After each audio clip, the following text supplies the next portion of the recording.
formerly known as CEO Talks. We are now Executive Insights. Good morning, everybody. Thank you for joining us for another episode of Executive Insights, the best unedited stream for aspiring and growing entrepreneurs. I am CEO of VaceTime, Gervais Nelson, as well as the founder of VaceTime Foundation, along with my amazing co-host. Yes, Marie Rose, CEO of Rosebud Studios, and also founder and president of Rose Petals to Success. All right, this week we have 3 amazing questions. Marie, please tell us what they are.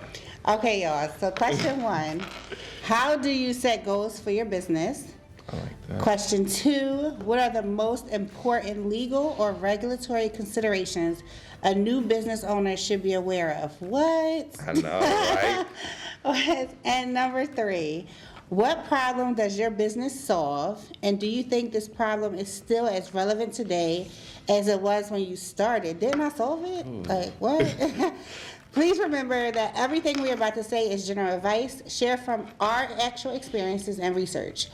As you may be able to apply our solutions to your business, it's best that you reach out to one of us for a one-on-one so we can make sure that the advice that we give you is targeted to your needs for your business. I was really just staring at these questions like, whoa. It's gonna be a good one. Yes. We want you to drop your likes, drop your comments, be sure to share, and of course subscribe at the end. It's free, why not just hit the button? We also encourage you to drop a questions in the comment section. If the comment's really great, we'll add it to one of the questions. As you see, these randomly came up. Mm-hmm. And if you have a question, we'll answer it live next week as well. With that said, let's have some fun, boss up, and let's do what we do. Question number 1. This is for our people who are in the startup phase. So they're basically new to business, thinking about starting a business, maybe just getting into business. How do you set goals for your business? How do I set goals? Because I know I didn't even have to look at you. I knew you pushed it to me. Of course, it's all you. How do I set goals for my business?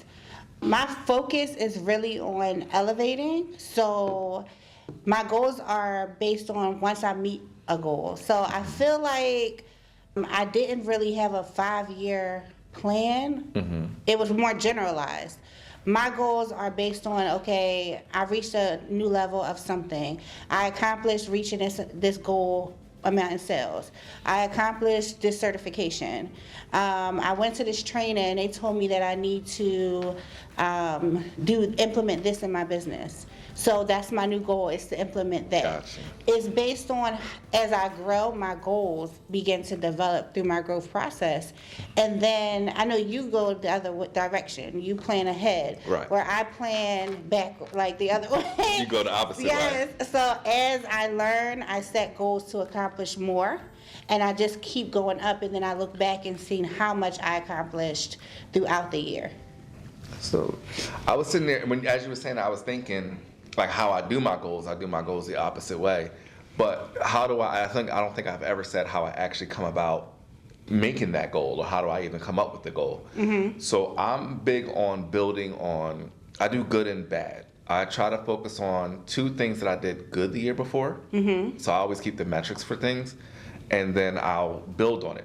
Okay. So if I did really good at something, I want to see, like, okay, how can I make it even better this year? So I'll make it a primary goal to say, I'm going to focus on this particular thing and make it a general area of focus, and I'm going to, like, build on it times 10 to make it, like, great. Like, good for me is never good enough. It's always, like, good is good, but I want to be great. Mm-hmm. And then on the flip side of that, I'll focus on maybe 3 things that I did bad. Mm-hmm. And then I'll focus, and then it's like, if I did really, really bad but didn't have a real impact on my business, I may cut it. Mm-hmm. But if it's something that I think can have a real good impact on my business, I'll use that as something that I can build upon and then make that become a good type of thing. So that's how I, like, set my goals. Whatever I struggled in, I make it a primary focus to do better. It's always like chasing that excellence. See, because you're such a planner, and I'm so not a planner. I am like the free spirit of business, that I just truly flow. But I will say, I say that because I don't really focus, I feel like if I focus in on it specifically, it throws me off because I'm so like focused. Right. But for me, I really stick to the same thing. Like I've been doing the same thing for 5 years. My numbers motivate me. So I've been looking at my end of the year, my monthly, my weekly. So even though you say like you focus on each thing and you track it throughout the week, Right. I really do that. But if I say I do it, I will be overwhelmed. It's funny because I'm free flowing as well. It just has to have some kind of like, I'm mindful of it. Like I know that I have to get there, but in the process of doing it, down to even like all of the stuff that we're doing now, it's just like the goal is there. Now how I'm going to get there, I don't have a real plan to it, more or less. Gotcha. It's kind of like it free flows in the moment in a sense. Like I know just when I check it in the month, it needs to be here. And then if I had to tighten up, I'll tighten up. Yeah. But the end goals, I know I want to get there, but I know there's no perfect way of getting there because there's no such real perfect answer. It's like, Yeah. If it was that easy, we all could do it. And your structure allows you to know or feel confident Right. that you will get to that place. I'm not going too far to the left. I'm not going too far to the right. Yeah. And I can reel myself back in. Like good example. I'll set the goal at the end. I'll set the barriers of how far I'm not going to go this way and how far I'm not going to go this way. And everything in between, I just let flow. Gotcha. Okay. All right. Yep. So as for our people who are new to business, just got your EIN number, just got the paperwork, just broke the seal. And congratulations, we're going to help get you that 5-year, 10-year advantage on business. What are the most important legal and regulatory considerations a new business owner should be aware of? Yeah. Oh, yeah. I think I spoke on this before, right? For me, I'm about buildings, right? So Right. being able to know what you're able to do in your buildings, what laws prevent you from doing it, or what permits you need to get it done. Having the proper licensure to do what you're doing. What insurance do you need? Yes. Because learning after the fact is not good, right? Because what are you going to do then? Being able to be aware of the resources out there for you to get these services for free. I think a lot of us tend to avoid discussing certain things legal wise or because it's so expensive. Right. But that's because we're going at it after the fact when we got to fix the situation. And of course they're going to charge you 5 times the price because you didn't inquire about the information beforehand. I didn't find out how many resources there were for business owners free, legal advice and things like that until years down the line. And I was like, oh, I got to share this with everybody. That Temple School of Business thing is amazing. The SBDC? Yes. It really is. Yeah, it really is. It really is. I found out about that maybe 3-4 years ago. It really is. And I forget what the name of it is, but the legal aides that are in Philly, they give legal advice. They have freak business clinics all the time. Yep. And yeah, it's something to know. Pull up on them and Yeah. For me, it is the tax structure. Understanding what your tax structure is. You could do it always comes back to money, right?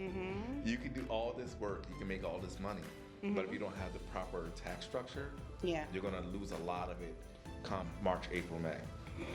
Nothing like making $100,000 a year and losing $40,000 in taxes, $30,000 in taxes without being able to write it off, or just because you pick the LLC over an S corp, or vice versa. So just understanding what your industry is and understanding your tax structure is big.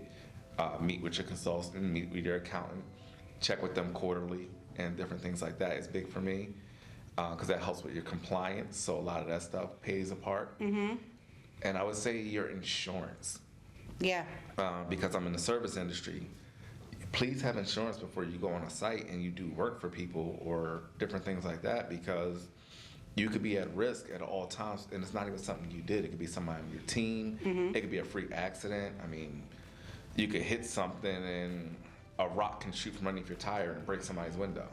You don't have any insurance, you're not covered. I only said it because it's the most random thing that can happen. That sounded like Final Destination. You remember that movie? Yes, I did. What? Okay. Because I wanted to say like for us in landscaping, Let me find it's some a wood for trimmer. you. It's a trimmer. You know, like a trimmer. You hit the trimmer, you hit a rock, and then the rock shoots and hits the window. Okay, I'm gonna knock again. But I try to make it general and think of a car tire. So, Okay. but hopefully that doesn't happen either.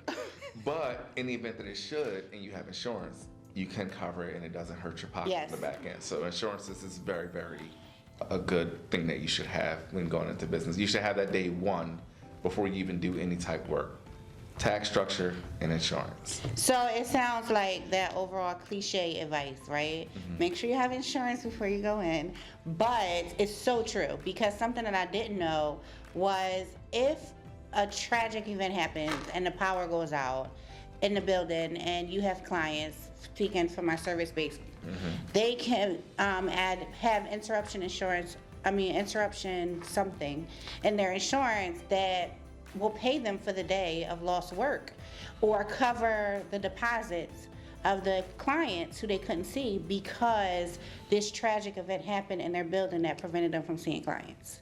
That is dope. I had no idea. Yes. So it's like an interruption clause or something, and it's not expensive. But that's something that I learned through business. So educating yourself about the insurance is huge, and just making sure that you are aware of, like I said, things that could shut you down. I'm glad you said that it's not expensive. I'm gonna give you a real number. My commercial insurance for $1 million policy is $48 a month. If you think about that, that is nothing. $48 a month for $1 million policy. So anything that happens, I'm covered up to $1 million for it. So when people talk about insurance, and you don't really need that, or it's gonna break my pocket for my business, what would you rather do? Pay out that claim out of pocket, or pay the $48 a month?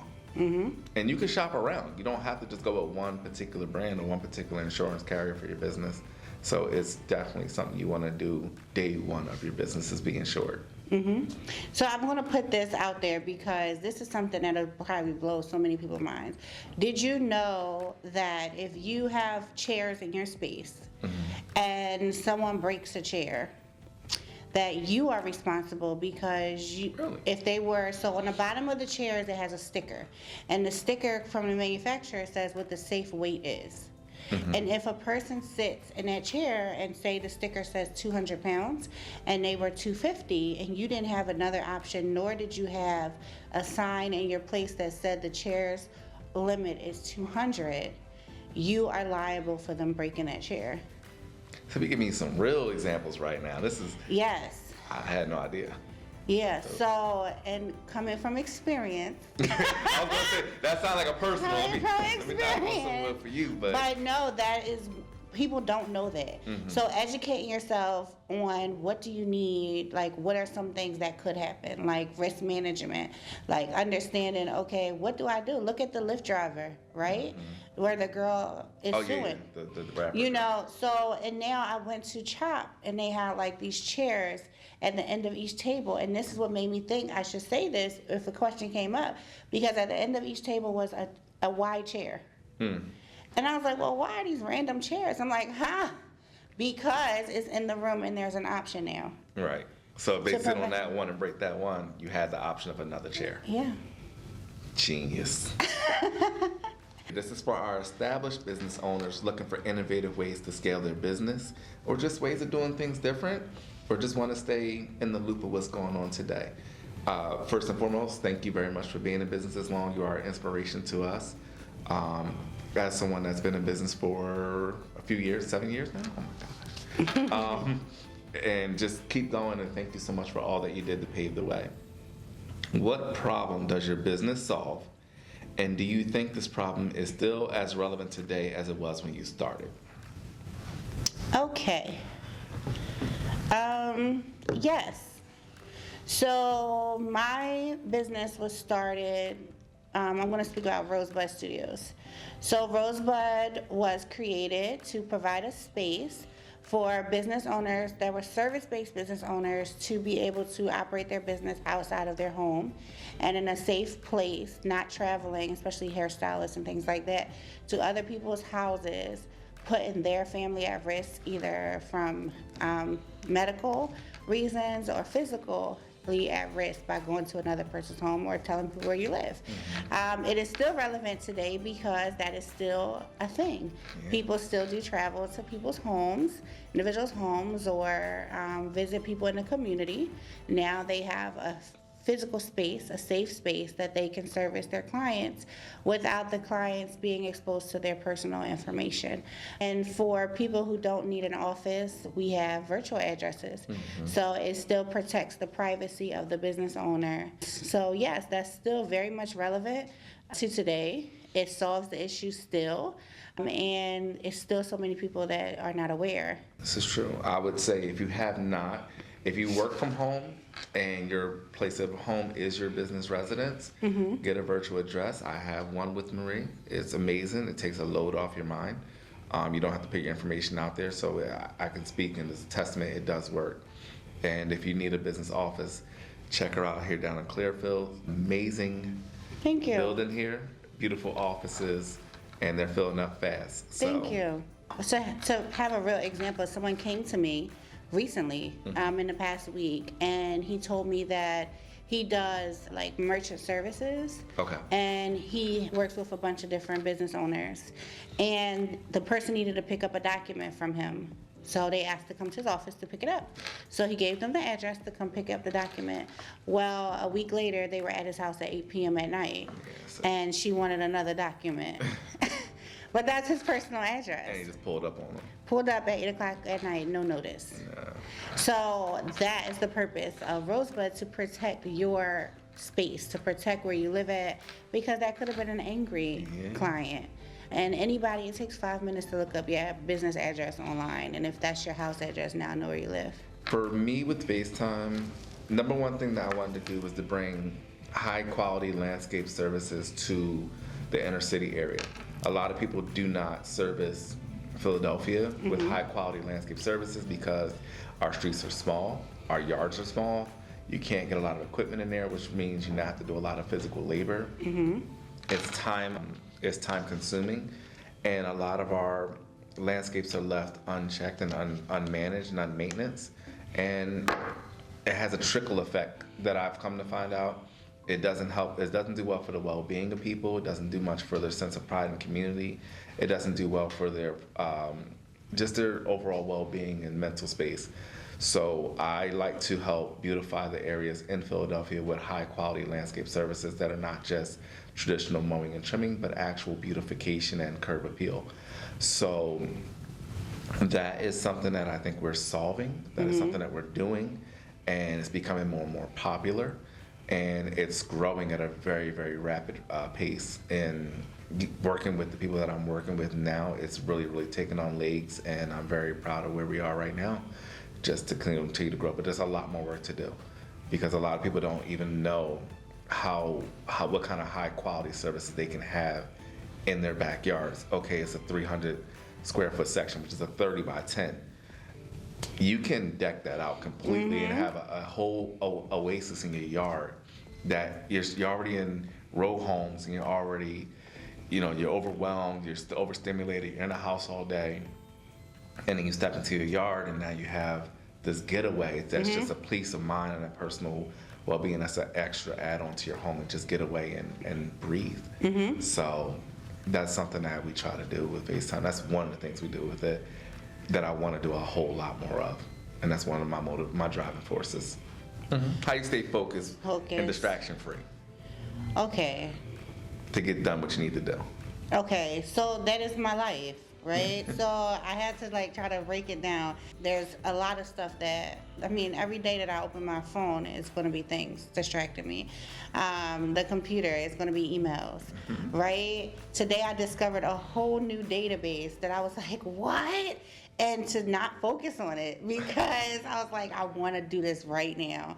But I couldn't, because I had other deadlines that I needed to meet. So what I did was I wrote it on my whiteboard, my dry erase board on my wall, because I needed to remember, don't forget this, because it's easy for you to get caught up in the priority task also, that you forget about the new thing that you discovered. So I write it down to come back to it. I need to get into this digital world like Jove's because it could like have a list of things and I can check. I tried that. But for me, there's something about me writing it in my notebook that works for me. But I would love for it to be digital so I can just check it. But I just have to cross it off instead. But always going back to just putting it on a board somewhere in my face so that I don't forget to go back to whatever it is that I'm interested in, the distraction. Because distractions are not always negative. Distractions are everything. It could be new software. It could be something that you think you need to jump on now because it's a huge opportunity, but that opportunity is not due until next month. Right. I need to get this done today. So for me, that's my thing, is to try to stay focused, is put the things that are not important, like right now, on a whiteboard and mark them off as I can get to them, but focus on what is priority today. And people's requests seem like they're important because everybody thinks that their request is priority to everything else you have going on because they don't know what you have going on. So being able to say no, I learned that from our guest last week. Yes. Saying no more than I say yes. I'm learning. Today I listened to my audiobook on the way here, right? Because I was like, one of our previous guests said, take 20 minutes. And I was like, 20 minutes in my car, I'm usually on the phone, I'm listening to radio, I'm doing something that I really could just be listening to my book. And that took a good 20, I've read, I think 15 pages it went through in my ride. So, yeah. I have implemented the book reading as well. You did? I did. I listen to it when I'm in the shower. That's awesome. That's a long shower, Joyce.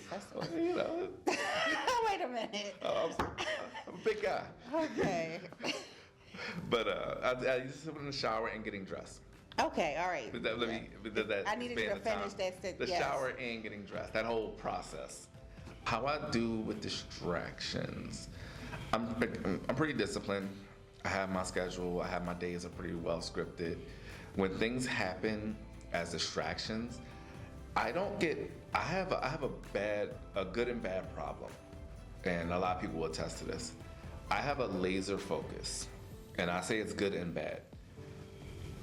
Like I said earlier, like I don't go too far to the left, I don't go too far to the right. It's good because nothing outside of that box can distract me or bother me or throw me off in any way, shape, form, or fashion because I'm just locked in on what I'm doing. If it's here, it'll wait. I'll add it to my phone, I'll time it in, I'll see a slot for it. I always have my phone, I always have my iPad. So an email can come through, a text can come through, and I'm pretty good about looking at it, looking at my schedule, seeing what I have. There's a slot, boom, I'll throw it in. I'll do it on this day, I'll do it at this time, or this is a good day for it, this is a good time for it. So I can deflect those. It's bad in the sense that it gives me this, I want to say a nonchalant type of inhuman type feel sometimes because it's like, it may be, like you said, it may be very urgent or important to you, and I'm just trying to prioritize what I'm doing, that I'm like, okay, cool, I got you, right here, boom, right here, I'll get to you on Tuesday. It's not Joyce, don't ever say to me, I'll get to you on Tuesday. I'll get to you on what? Or like you'll text me and I'll just give you a thumb or like, or I'll just shoot you a text real quick and say, cool, got it. But see, that's different because I do that to you all the time. And that's all good. But I never say I see you get you on Tuesday. I'm saying like it depends on what it is. I love that. It'll be a quick like. It'll be a quick acknowledgement. It'll be something like, okay, cool. That's like I did earlier when I was on the phone. I said, we got to take a look at a house. House has to get looked at. Well, we can't do anything about it right now. It's freezing cold. But I see it, received, acknowledged. We'll take care of it Thursday, and I'll have something over to you by Saturday. See, that's different. And it's like boom, boom, boom, boom, boom. Yeah. Well, I'm always you take a mental note about that Tuesday mark. But it's a mark, mental note, and yes. it's in there. I got it, but I have something else that I'm striving toward to get done, and that right there is the number one priority. And it's a laser focus, and that's the good and the bad because I'm going to finish my goal. And that's the good part. Yeah. And the bad part is sometimes, depending on who it is, or how it's taken, it can be taken totally out of context. Yeah, like see you Tuesday. It's like, and I'm always stuck to explain myself like, that's not what I meant. No, I know what you mean. Because if you're around me, if you're around me enough, you know oh, he didn't mean anything about it. Like, he's really a nice guy and really sweet. But if you're not, and you hear me for the first time say that, it's like, what's wrong with him? And it's like, no, I didn't mean it that way. I'm here. No, I understand that zoning out. Yeah. But because when I zone, Bad. I zone. Mm-hmm. And I zone like you would think I was preparing for a fight. Right. Like, I don't even need to talk. Like, I got this is what I'm focused at. My head is there. That's it. I'm doing my regular duties, but I'm really not. I'm just checking boxes. I'm there. Let me make sure I can focus on this because this is my goal. Because I feel like when other things come, I allow other things in. Yes. Now I'm like, well, what the heck happened? I should have been here by now. Right. But I'm here because, darn it. And see, and the thing about it is, I know I'm real big on energy. So I'll take on, if you come to me with an attitude, and mine are usually full of bloom. Yeah. And if you come to me with an attitude about something, and I'll help you through your problem, but now I have an attitude for the next hour, 2 hours, and there's nothing wrong with me. So it's like, I can't let that interfere with what I'm doing at the moment. So it's like, I'll get to you in a moment, maybe not Tuesday. I'll get to you in an hour. I'll get to you in 30 minutes. But I have to complete this. Like, when your phone, but I need to show this to people, when your phone looks like that for the month, I can't look at your phone because it stresses me out. you know what I mean? When your phone all looks, colors. when you have to do that, and that's not even like subtask. When that's what your days look like for the month, I have stuff to do. I quoted you earlier. Really? Yeah, so I was on a call on Zoom, and somebody asked me, no, you wait till you hear it. So somebody asked me, it's a good thing because it's related to exactly what you say, but someone asked me something about, like, did you check your email? And I said, would Jove say this is his email hour? I'll check it during my email hour. And that's what I mean. And I was like, wait, that is crazy. How can what do you mean at 3 o'clock I can check my email? Oh my gosh, that I would lose it. But at the same time, I respected it because I was like, yo, that's true. If I only focused on this call and not, then I realized I was doing 5 things at one time. Yeah. Things at one time. Impossible. No, I'm a big multitasker, but when I really laser in on something, I accomplish so much more. Yeah. Today I was in this big building by myself for the whole day, with my door closed, no lights on in the building, and I got so much done. And my phone was blowing up, and I just refused to answer. And then, like, other people text me for the people, like, hey, can you give them a call? No, I can't. Because and it goes back to the whole no thing. And I think that's what it is. It's like people, it's like you're so accessible to people, and people just know they can compile to you, and they can just come to you and bring things to you. And it's like, I'm sorry, I can't right now. Yeah, because people do that to me. So now it's my time. I know so many people that have done that. And now I respect it so much more because I'm like, yeah, no. Nothing should be an emergency. I forget who it is that somebody said that famous. And they were like, when people call him, he waits 2 days to call back from certain people because if it was truly an emergency, he has eliminated himself from the emergency list. Because if it was really an emergency, you would have called somebody else, 911. But he said it's mostly about money. But you know what I'm saying? Right. Like, yeah, and sometimes we are always the emergency contact. Always. So, like, eliminating yourself from certain lists and taking that time for you. Because when you sacrifice your time and you're always that emergency, when do you get a chance to really have your time? Because you're always on call. Don't. Yeah, so I really appreciate that. So now you see why I said Tuesday? No, I do not, except the Tuesday. Mental note, I will get back to that Tuesday. Do not text me. I'll get back to you Tuesday. There's certain people I can respond. Because honestly, certain people, I know if I see your name in a text, it's something that's probably going to be really quick. It's probably something that you need to bounce off me at that moment. Yeah. It's probably something I need to bounce off you right at that moment. So certain people can text and it's like, or shoot you a call and it's like, hold on, I got to take this. And then you take the call. Yeah. So it weighs. Yeah, and you know, we can see it because I will send you back a reaction to your text. Which is good enough. Yeah, and I'm like, I'm going to send this reaction so he knows that I got it. but I just can't do anything with it at this moment. And so that works, but just don't send me a calendar invite. That's all. All right, so we did good. We did real good. Drop your comments, drop your likes. Be sure to join us next Sunday at 9 o'clock. You want to be a guest, you want to come join us, you want to come sit in another chair with us and get in as an executive, add your insight. Talk about elevation. Elevation. Okay. We're all here for it. You're welcome to hang out with us. And we look forward to seeing you again next week. All right, see you guys. Thank you.